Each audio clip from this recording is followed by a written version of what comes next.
Hi, ఈరోజు మనం కీమా పులావ్ చేసుకుందాం. సో దానికి ఫస్ట్గా కుక్కర్ పెట్టుకుని అందులో ఆయిల్ అండ్ జీలకర్ర అండ్ బిర్యానీ దినుసులు వేసుకుందాము.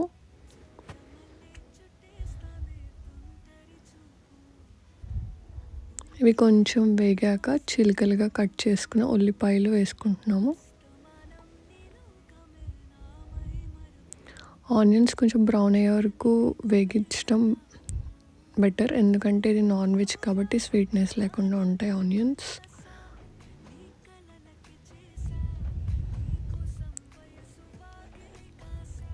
ఇలా కొంచెం బ్రౌన్గా వేగాక ఉప్పు అండ్ పసుపు వేసుకుని కలుపుకుందాం.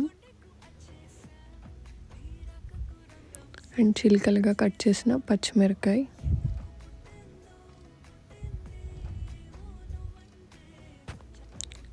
కీమా మాది ఫ్రోజన్, సో ఫ్రోజన్ వేసుకుంటున్నాం కాబట్టి అవి స్మాష్ చేస్తే త్వరగా కుక్ అవుతుంది. సో చిన్న ముక్కలుగా స్మాష్ చేసేసుకుందాం కీమాని.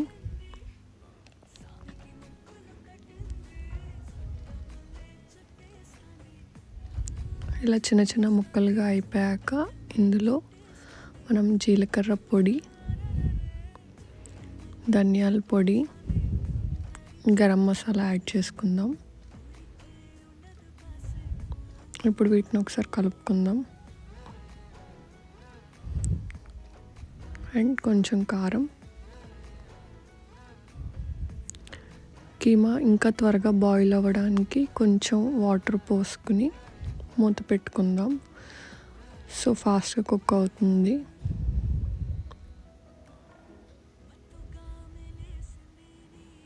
ఒక 5 minutes అలా కుక్ అయ్యాక ఒకసారి మనం మళ్ళీ ఓపెన్ చేసుకుని కుక్ అయిందో లేదో చూద్దాము. సో ఇంకా కుక్ అవ్వలేదు, అందుకే మళ్ళీ పెట్టుకుని మళ్ళీ కుక్ చేసుకుందాం.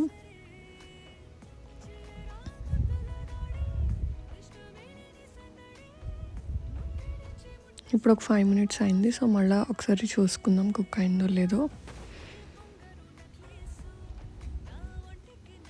కుక్ అయిపోయింది. సో మేము ఇక్కడ 1.5 glass రైస్ తీసుకున్నాము.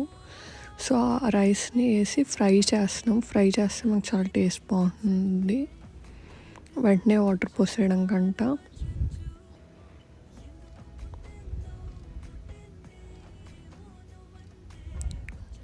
ఇలా ఒకసారి ఫ్రై చేసుకున్నాక 1.5 glassకి ఆల్మోస్ట్ 3 వాటర్ పోసుకున్నాము.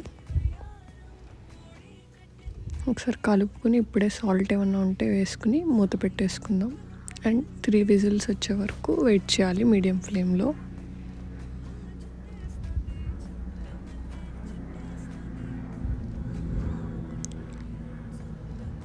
3 whistles వచ్చాక ఓపెన్ చేసి చూస్తే కీమా పులావ్ రెడీ.